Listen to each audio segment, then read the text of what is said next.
Je suis Hugo Sanudo, je développe des projets liés au foot à travers le monde et je suis ravi de vous accueillir pour un nouvel épisode de En dehors de ma surface. En dehors de ma surface, c'est le premier podcast où l'on discute foot, voyage, rencontres et expériences de vie avec des acteurs du football. Aujourd'hui, notre invité est Florian Gauthier, qui a créé la chaîne YouTube De Nuit Avec.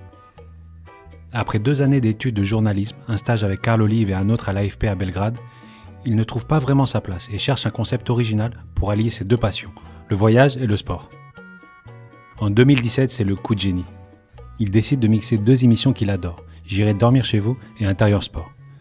Il crée De Nuit Avec, sa chaîne YouTube, et ça cartonne. 25 000 abonnés et des dizaines de milliers de vues à chaque épisode.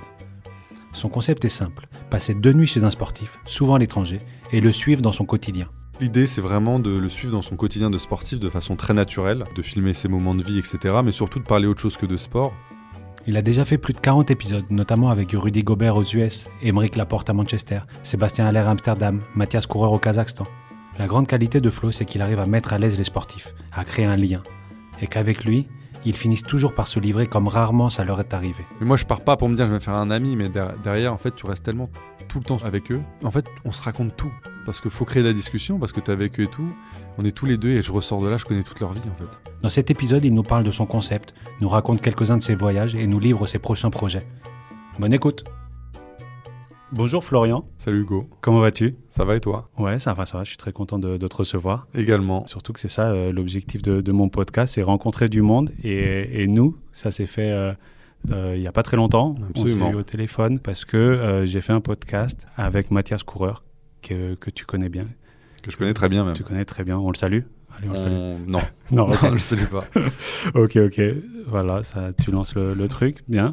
Tu peux nous raconter ce concept pour ceux qui ne connaissent pas, même si beaucoup de gens connaissent. J'ai lancé ce concept, le premier épisode est sorti le 1er mai 2017 avec Quentin Mahé qui est handballeur international. Et donc l'idée c'est de partir seul, je pars tout seul avec ma caméra, ma valise, et je passe 2 nuits chez le sportif, vraiment il n'y a pas de trucage, je ne vais pas à l'hôtel, etc. Le but c'est vraiment de dormir chez lui. Tu dis pas genre bonne nuit et après tu vas à l'hôtel. C'est ça, non c'est pas le but.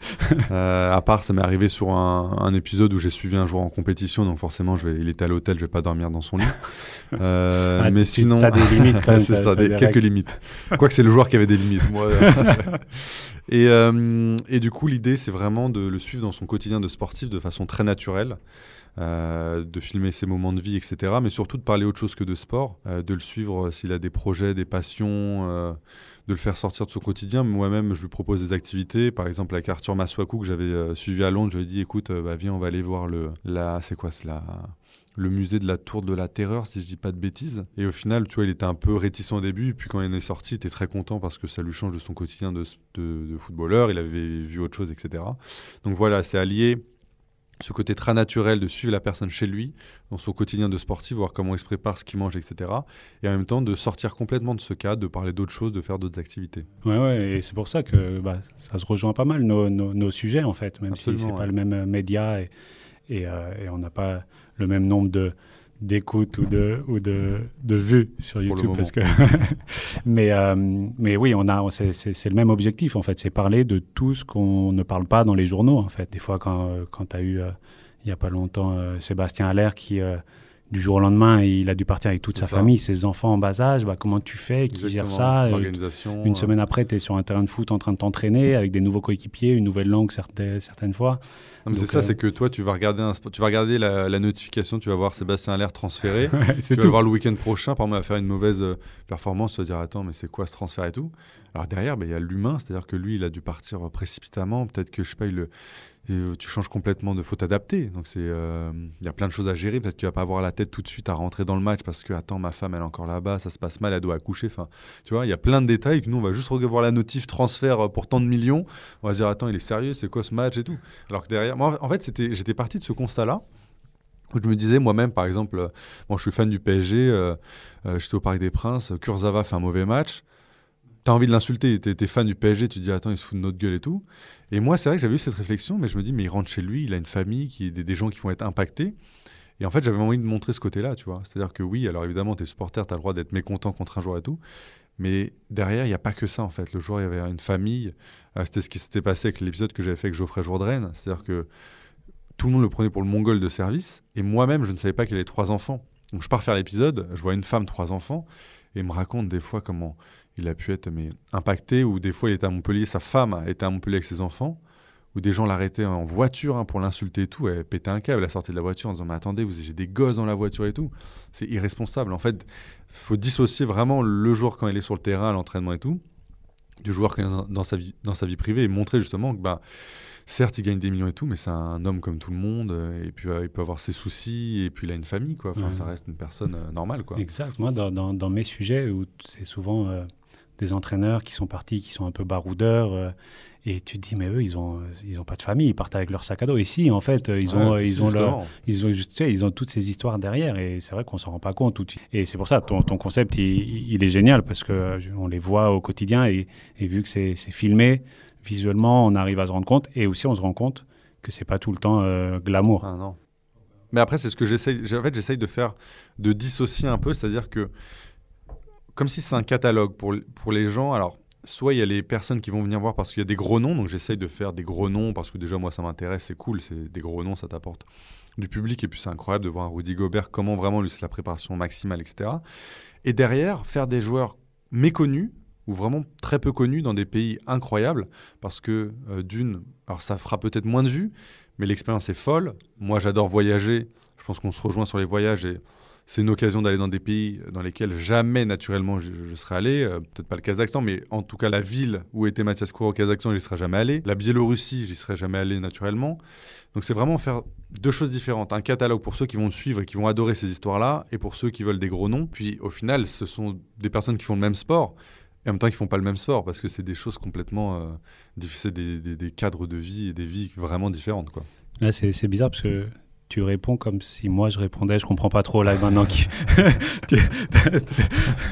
On peut s'auto-poser des questions, il n'y a pas de souci. Et après, comme je t'ai dit, hein, on va tout mélanger. Moi, je ne suis pas journaliste, on va revenir après. Mais il n'y a pas très longtemps, tu as fait Rudy Gobert. Tu peux nous raconter déjà comment ça s'est fait, pour prendre un exemple, hein, mais voilà, parce que j'imagine que plus tu interviews des gars qui sont connus, plus c'est difficile à rentrer en contact. Ouais, après, c'est vraiment, et c'est ce qui est beau dans ce concept aussi, c'est que c'est vraiment le lien que tu crées avec des personnes, à savoir que directement, il n'avait pas répondu, et d'avoir des gens directement comme ça, c'est compliqué. Et je suis passé par son agent de communication. Alors, ils ont évidemment toujours plein de personnes qui gèrent leur carrière et tout. Alors, parfois, ça se passe bien, parfois, ça se passe mal et tout. Voilà, tu peux tomber sur des gens condescendants comme des gens extra. Il s'avère que son agent d'image s'appelle Calem Mauvois, qui est extrêmement gentil, et puis très professionnel, etc. Moi, j'avais fait un épisode avec Florent Pietrus, qui le gère, en fait. Et quand il avait vu l'épisode, je pense qu'il avait bien apprécié. Du coup, il m'avait dit, écoute, j'ai tel sportif, en me citant Rudy Gobert notamment. Sur le moment, je me dis, bon, je vais pas oser. Bon, je dis, tel sportif pourrait m'intéresser, etc., sans lui parler de Rudy Gobert. Et puis 2 jours plus tard, je me dis, mais en fait, t'as rien à perdre. C'est quoi cette mentalité? Fonce, c'est pas toi, quoi. Du coup, je lui renvoie un message, je dis, écoute, moi, Rudy Gobert, ça m'intéresserait et tout. Et il me répond, il me dit, écoute, je lui en parle et on voit. Et vraiment, il revient vers moi 1 semaine après. Et il me dit, telle semaine de mars, ok. Je me dis, attends, t'es sûr et tout, je vais prendre mes billets, je peux et tout. Il dit, ouais, prends tes billets, c'est bon. Et ça se fait très naturellement, très rapidement. Et au mois de mars, me voilà débarquant à Salt Lake City, au milieu des montagnes de l'Utah. C'est magnifique. Et justement, on le voit là dans cet épisode, on le voit seul. C'était le cas, ou c'est que tu essaies de filmer seul dans sa vie personnelle, il était seul. Ce qui est paradoxal, puisqu'il a une maison gigantesque et tout. Tu dis, en fait, c'est un peu triste de vivre tout seul là-dedans, mais après, tu joues à NBA, donc tous les 2 jours, tu es en déplacement. Ouais, c'est ça. Mais seul, oui et non, parce qu'il a 3 femmes de ménage, il a une personne qui est chargée spécialement de lui, qui, par exemple, à la sieste, va toquer à la porte pour le réveiller. Il a sa chef cuisinière, ouais, on va dire ça, sa cuisinière qui est là. Donc il est seul, en même temps il n'est pas seul. Vraiment, il a une équipe, vraiment la personne qui est en charge de lui, elle vient, il mange, il a la tête, il regarde son téléphone, il mange, en même temps elle est à côté, elle lui dit, il y a tel sujet à voir, il fait ok, oui, non. Et elle prend vite les décisions, elle note. Et tout pour tout ta performance. Tout est réglé comme du papier à musique, on dit. Peut-être. Ouais, je suis le pire pour ces expressions-là. C'est ça. Moi, je fais des expressions, je te les remixe. On va dire ça.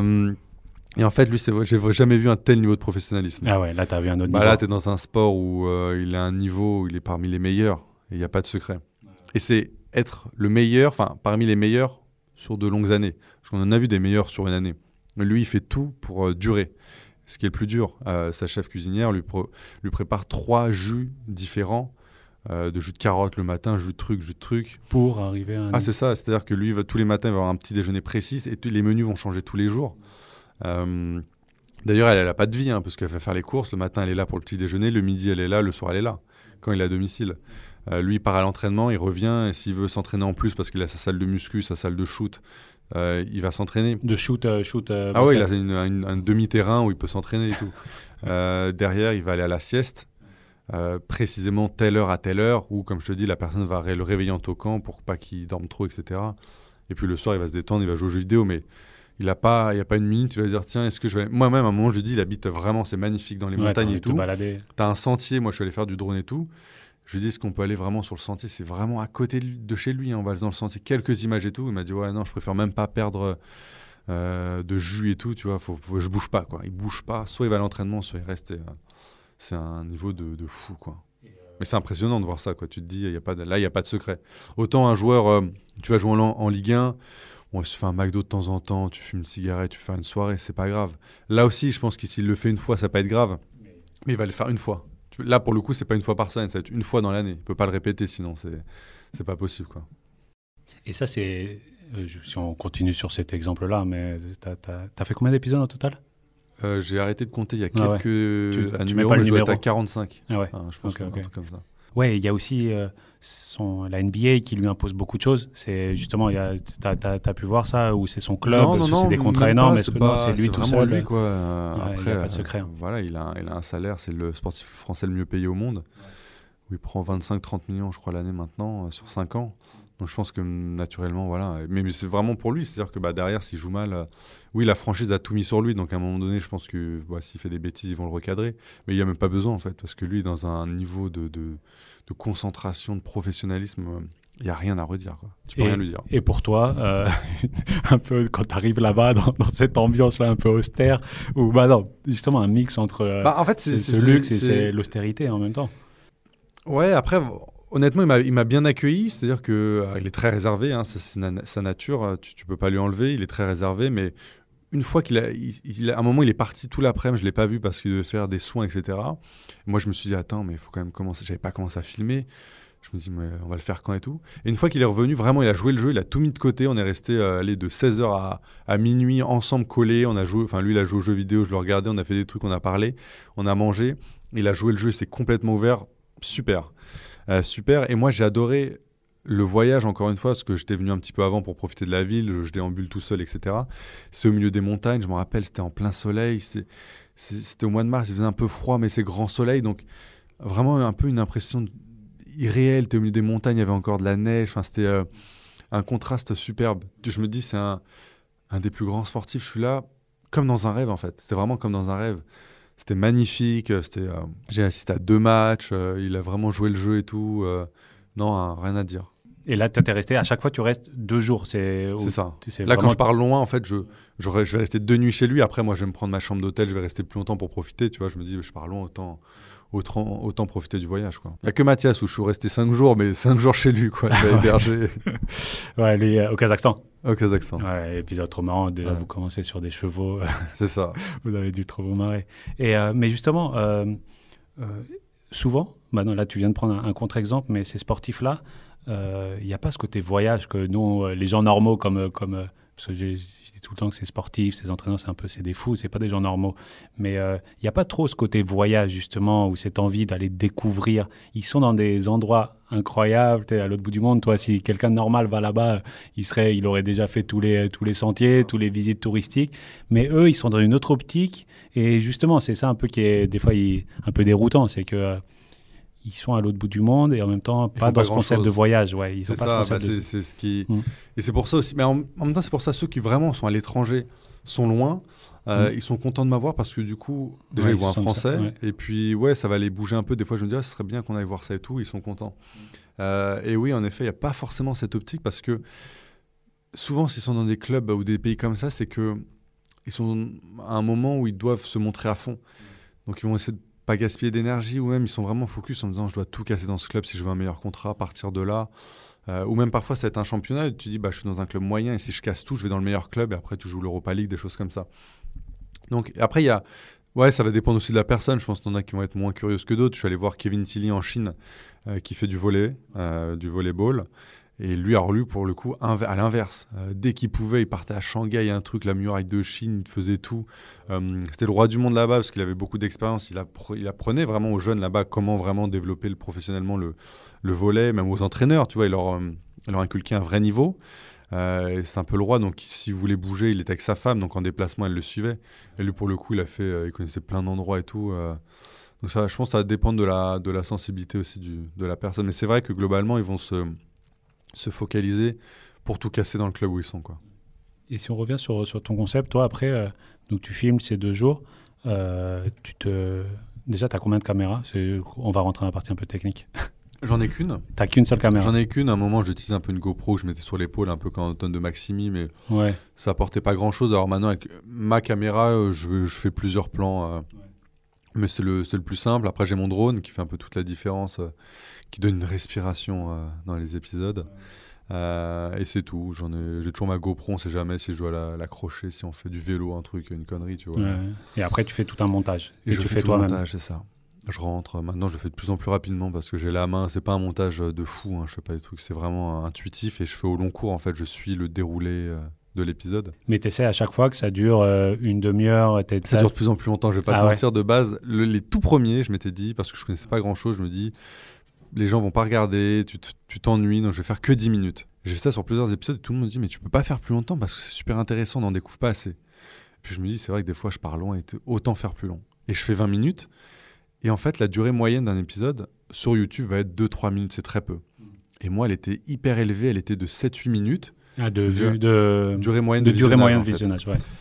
Et là, je me dis, et là, maintenant, je pousse vraiment sur les 30 minutes. Et tu vois, sur les 30 minutes, j'ai une durée moyenne qui est de 17 minutes. C'est énorme, c'est énorme.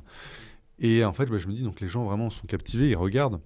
Et c'est vrai que maintenant, il faut que j'essaye de ne pas dépasser. Mais là, c'est quand ça dépasse sur 30, 32. Tu vois, ça commence un peu à pousser.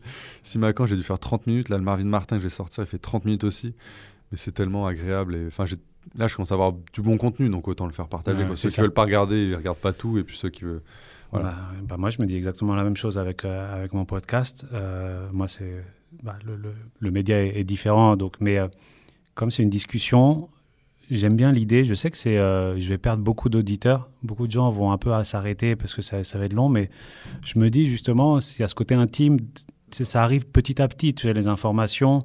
Et moi, c'est à l'inverse parce que l'épisode que j'ai écouté avec toi, avec Franck Jadjiji, commence à se présenter. Donc, je connaissais. J'ai squeezé. J'ai mis le curseur au milieu. Okay. Je suis tombé sur le Qatar. Donc, j'ai tout écouté. À un moment, il reparlait d'un truc et tout. Donc, je suis revenu un peu en arrière parce que ça m'a intrigué. Donc, tu vois, c'est comme ça que j'ai écouté ton épisode. On peut écouter comme ça. Mais ok, au moins, j'aime bien parce que t'es franc, tu dis que t'as squeezé le début alors que j'avais pris 1 mois à le faire. C'était vraiment le plus important. C'était bon. Mais c'est bien. C'est quand Franck se présente, je me dis bon, c'est bon, je connais, je passe. Je rentre dans le vif du sujet. Justement, j'ai enlevé ces parties où les joueurs, où les personnes se présentaient et je le dis moi-même parce que je trouvais que ça pouvait être un peu long et avant de rentrer dans le voyage. En fait, limite, ce qu'il faudrait faire, est-ce que moi aussi je fais, par exemple, avant le jingle, je mets un moment, mais au milieu de l'épisode, un truc on rigole ou une bêtise avec Marvin Martin, on est parti voir des chevaux de course en Paris. Et donc, on commence l'épisode. Premier truc, on est aux courses, on rigole, on le voit sortir des billets qu'il a gagnés. C'est le moment le plus sympa. Et après, le jingle. Donc, tout de suite, tu dis, attends, il va se passer ça, donc je vais rester. Après, il y a les présentations qui commencent. Alors, si je commence par la présentation, ce que je faisais tout le temps, direct, ça ronronne dès le début. Et surtout que dans ta relation avec l'invité, avec la personne, les premiers moments, c'est les moments les moins sympas parce que ça prend un peu de temps, il faut se connaître et tout. Donc, c'est toujours au milieu d'un épisode. Donc, c'est un peu la même chose. Ok, je prends note ce conseil. Non, mais j'ai commencé à le faire en vrai. Dans mes introductions, je mets des parties du milieu de mon podcast où on voit des moments plus sympas. Je pense que c'est... Après, moi, j'ai appris tout seul aussi. Tu vois, d'un coup, je regardais sur ce qui se faisait. Je regardais sur Loris Giuliano, Loris qui fait des trucs. Et pareil, dès le début, il met un truc qui se passe en plein milieu et c'est comme ça que tu accroches. Ouais, je pense qu'avec Simacan, quand il t'offre le maillot, exactement. T'as mis ça au début. T'as vu, je me suis... pas mal. Hein. Et donc aujourd'hui, t'es un peu considéré comme un expert YouTube, un YouTuber, un influenceur. T'aimes quoi comme terme Moi, j'ai pas d'appellation. Moi, je me définis toujours comme un journaliste sportif parce que j'essaye toujours de garder cette approche journalistique. C'est-à-dire que même si c'est un divertissement, même si on peut, voilà, je suis sur YouTube, mais pour moi, YouTubeur, ça veut rien dire parce que je gagne pas ma vie de YouTube. Je suis juste, c'est une plateforme sur laquelle je peux mettre mes vidéos. Donc tu dis YouTubeur, moi ça me dérange pas, mais c'est pas, je gagne pas ma vie. Pour moi, YouTubeur, c'est quelqu'un qui gagne sa vie avec YouTube. Moi, c'est une plateforme où je mets mes vidéos, les gens peuvent aller voir. Mais ça me dérange pas. Influenceur, pareil, j'aime pas du tout ce mot.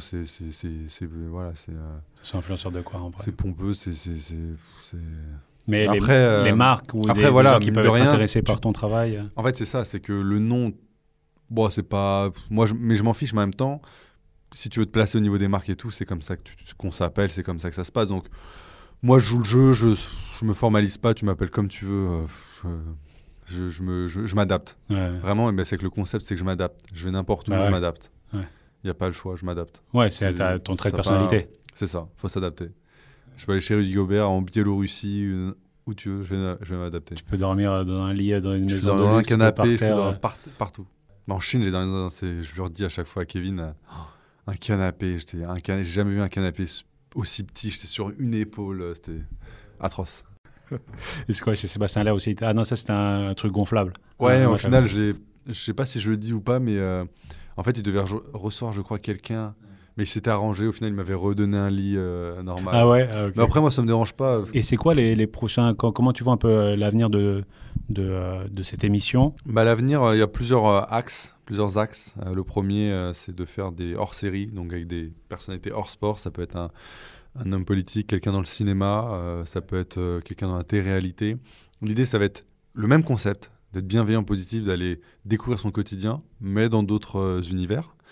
Parce qu'en fait, c'est interminable, ce sujet-là, d'aller chez Absolument. les gens et de discuter leur vie. Ça, c'est la première chose. La deuxième chose, c'est de continuer à faire des deux nuits avec des sportifs encore plus connus et toujours aller dans des pays plus farfelus. Ouais. La troisième chose, c'est d'ici 1 ou 2 ans, d'aller essayer de faire la même chose aux États-Unis parce que c'est quelque chose, je me dis, que ça peut fonctionner, à voir si ça fonctionne, à voir si j'arrive à... Toi-même, en anglais, tu dis, Exactement. Pour des Américains. Je pense que, évidemment, si je vais y aller, il va falloir que je retravaille mon anglais et tout. Je pense que je peux le faire. L'épisode, je vais pouvoir le faire. Je ne vais pas être fluent, comme on dit, mais je vais pouvoir le faire.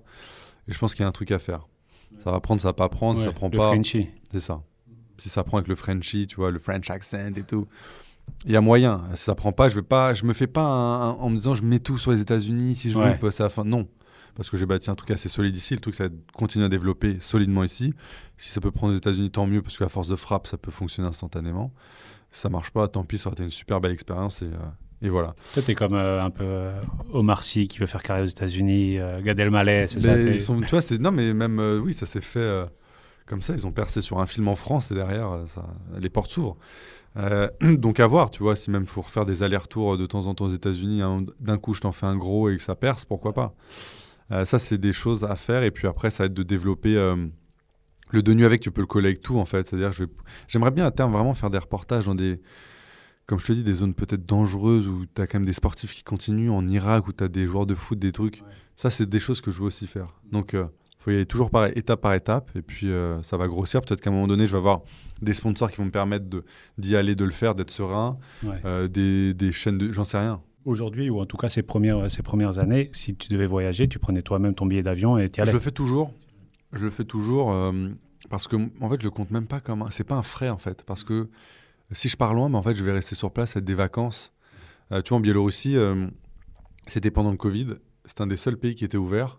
Tu pouvais faire la fête. Bon, j'ai chopé le Covid du coup là-bas parce que pour eux, il n'existe pas, mais bon, il existe bien, on va pas se mentir. Donc, en fait, pendant le deuxième confinement, moi, je suis allé là-bas. Tout était ouvert, boîte de nuit, bar, tout ce que tu veux, c'était la folie. Et j'en ai profité pour faire un épisode avec Erven Moukam, qui jouait au Baté Borisov. Et en même temps, je me suis dit, j'y suis allé 10 jours et j'ai emmené mon meilleur pote. Donc, moi, j'ai fait mon épisode. Et puis, les 8 jours restants, on allait des fois, on retournait voir Erven et tout.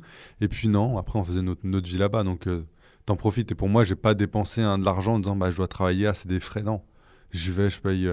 Là, je dois peut-être aller aux États-Unis à voir comment ça rouvre ou pas. Je sais que je vais payer un billet assez cher, aucun souci. Ouais. C'est rien. C'est pas un trou dans le compte en banque, au contraire, c'est super. Je suis super content, tu vois. Bah ouais. T'as trouvé le meilleur le meilleur deal de l'histoire. Tu voyages, tu travailles et tu es en vacances en même temps. C'est ça, là j'ai un pote qui me dit je dois faire un reportage, qui est journaliste photographe. Il veut aller faire un reportage en Russie. Il me dit est-ce que tu veux venir? Dans l'idée, écoute, moi bien sûr. Mais je me dis quitte à y aller, à revenir avec du contenu. Donc j'essaye de voir quel sportif il y a, quel sportif peut être intéressant et intéressé. Donc ça se fait. Certains épisodes peuvent se faire comme ça, quoi. Mais parce que si tu fais des hors-séries, ça serait moins autour du voyage. Ça peut rester en France parce que. Ouais, je pense qu'au début, ça va être en France. C'est ça justement les hors-séries, c'est que ça va être pas dans le sport et pas forcément du voyage, mais ça va être. Ça peut être du voyage en vrai. Maintenant que tu le dis, ça peut être n'importe quoi, un homme politique en Afrique. Toi, j'avais même pas pensé. Là, le but là, c'est d'essayer d'augmenter la communauté en France. Donc, je vais faire vraiment ça peut être des rappeurs français, des trucs comme ça. En France, ça c'est vrai. Mais encore une fois, tout est ouvert. Moi, je m'interdis rien. Donc, à un moment donné, s'il faut aller faire un 2 nuits avec le président du Gabon, je vais y aller. Hein. Franchement, je vais y aller. Mais le problème, ça va être le temps, je pense, à un moment. Mais bon, pour l'instant, non. Mais oui et non. En fait, le truc, c'est que des fois, là, je suis très content parce que je suis très occupé. Tu vois, je crois que ça m'est jamais arrivé en 3 semaines d'aller en déplacement chaque semaine. Okay. J'ai fait Mohamed Simakan à Leipzig, j'ai fait Marvin Martin la semaine dernière, hier. Et là, je repars cette semaine faire un homme politique. Alors que des fois, je vais te faire un épisode et pendant un mois, je vais rien faire parce qu'il y en a qui m'ont dit oui, mais en fait, ça se fait pas. Et donc, le temps de relancer, de redémarcher tous ceux que tu as démarchés, de les relancer et tout, il va se passer des semaines pour recaler une date. Donc, pendant 3 semaines, 2 semaines, je suis là où j'ai rien à faire. Où je vais faire pour les partenariats avec lesquels je travaille, les marques avec lesquelles je travaille. Mais du coup, là, tu vois, d'avoir ce truc hors série, d'essayer de caler à côté, ça va être d'être tout le temps actif. Là, limite, j'ai même... Oui, le temps va me manquer, mais en même temps, toutes les semaines, là, je fais un truc. Il y a des semaines où je faisais rien, quoi. Et donc là, ton sac, il est prêt. Toujours. Il va être prêt toujours. Toujours prêt. Ma valise, je mets toujours la même chose dedans. Et puis, je suis prêt à... Ce que je dis, il faut partir le lendemain. Et quel pays t'as envie de parler, je sais pas si la Biélorussie ou un autre pays comme ça qui t'a un peu marqué et nous raconter un peu, surtout ces pays un peu où moi, on n'a pas l'habitude. Tous les voyages que j'ai faits restent mais je sais pas, un unique. pays comme ça où on n'a pas trop l'habitude d'entendre. Mais la Biélorussie, jamais j'irai. Je pense pas que j'y retournerai parce qu'on va pas se mentir. T'aimes la nature? C'est très joli. On est allé dans les bois. En fait, avec mon meilleur pote, du coup, on a loué une voiture, on est parti dans les bois et tout, loin. D'ailleurs, je pense vraiment qu'on était à quelques mètres d'un ours. Parce qu'on est parti dans et là-bas, il y a encore plein d'ours. C'est que eux, leur ressource première, je crois, c'est le bois. Donc, c'est étendu à perte de vue, c'est magnifique. En vrai, le thème de la nature, c'est magnifique. Et on part, on va faire une petite promenade dans les bois et tout. Et à un moment, on entend vraiment un rugissement d'ours. Tu vois, et même mon pote, il me dit attends, mais c'est une moto que j'ai entendue. Je dis non, c'est pas une moto là. Il y a que où tu veux qu'il y ait une moto. Du coup, on était un peu paniqués. Ah ouais, trop flippant. Mais du coup, on est vite reparti à la voiture, si jamais. Mais du coup, à part ça, t'as rien à faire. Et encore une fois, en fait, c'est un pays où on le dit, c'est un peu la dernière dictature d'Europe.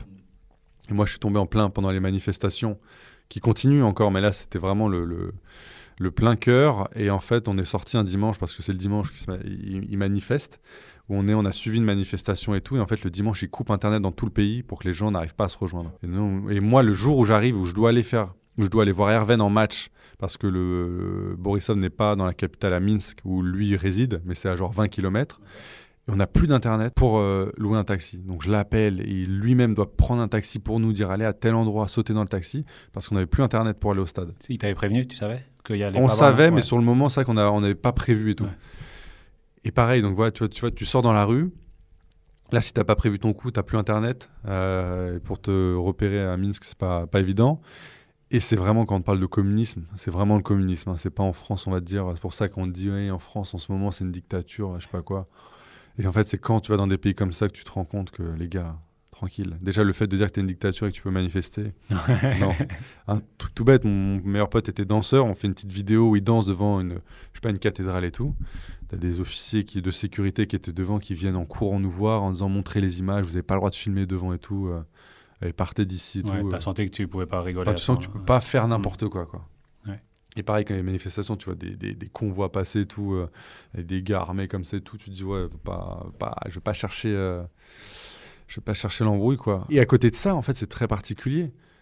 Et tu vas le soir, mais c'est porte ouverte, tu peux faire tout ce que tu veux, les boîtes de nuit ouvertes, n'importe quoi. C'est très bizarre, c'est 2 salles, 2 ambiances, quoi. C'est 2 mondes différents. Le jour et la nuit, c'est complètement différent. Et c'était phénoménal, tu vois. Naturellement, jamais je vais me dire, tiens, je vais aller à Minsk. Tu vas jamais dans ces endroits-là.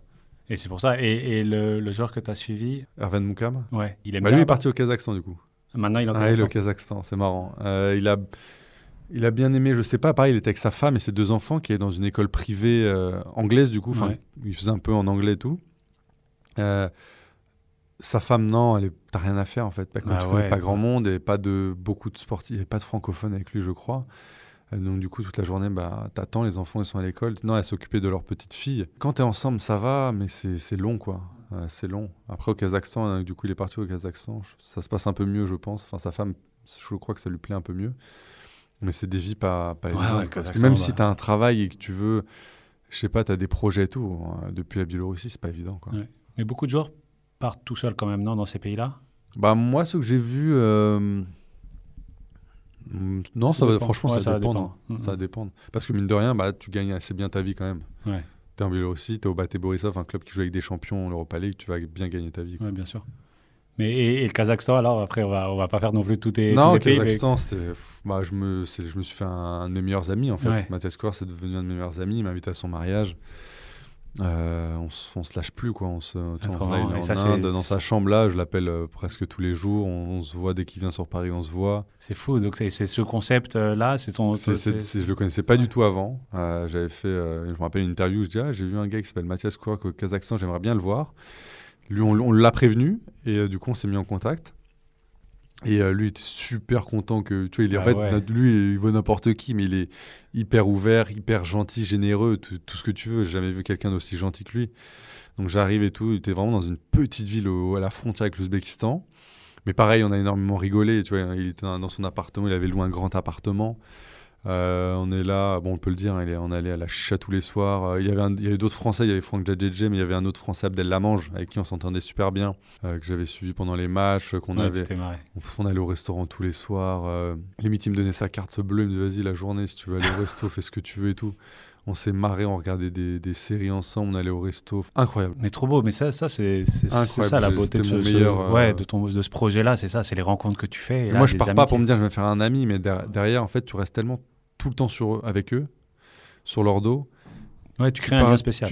En fait, on se raconte tout. Parce qu'il faut créer de la discussion, parce que tu es avec eux et tout. On est tous les deux et je ressors de là, je connais toute leur vie. En fait. Ouais. Donc, tu crées un lien. Le but, c'est pas d'être ami, mais comme toute relation humaine, sur 45 épisodes, forcément, il y avait avec qui tu t'entends très bien et tu gardes ce lien avec beaucoup de sportifs. Et lui, par contre, c'est vraiment devenu un de mes meilleurs amis. Franchement, c'est trop beau. Incroyable. On se lâche plus. J'aurais bien aimé aller voir en Inde, mais c'est compliqué. Pour l'instant, il est enfermé, il va faire tous les 6 mois dans l'hôtel, il n'a pas le droit de bouger et tout. Donc, Mais ça peut évoluer aussi vite, ces choses-là. Ouais, j'espère. Parce qu'il vient de signer, à Northeast United. J'ai même pas regardé c'était où son gars. Non, mais lui, en tout cas, là, de toute façon, il est dans une bulle à Goa. Tout le championnat se passe à Goa.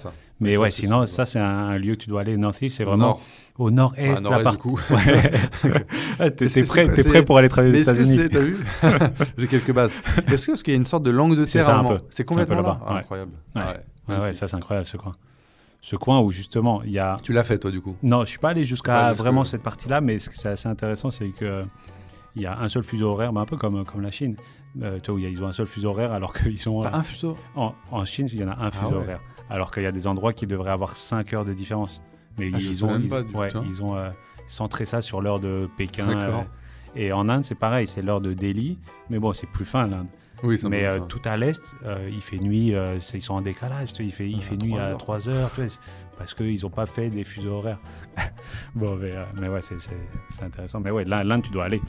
L'Inde, tu dois aller parce que... Moi, je le dis direct.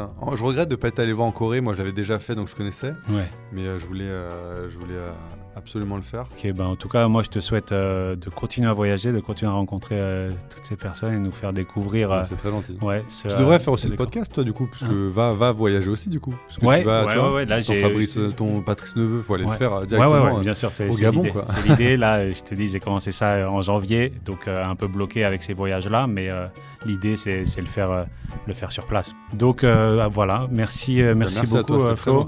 À très bientôt. On se voit vite. Merci. Salut. Merci Flo pour ce moment. Notre échange était incroyable car j'ai senti que nos concepts se ressemblent vraiment. Qu'on avait cette même envie de créer du lien et de faire découvrir une autre facette des sportifs. On se recroisera, c'est certain. Voilà, vous venez d'écouter le 31e épisode de En dehors de ma surface. J'adorais avoir vos retours sur l'épisode et le podcast en général.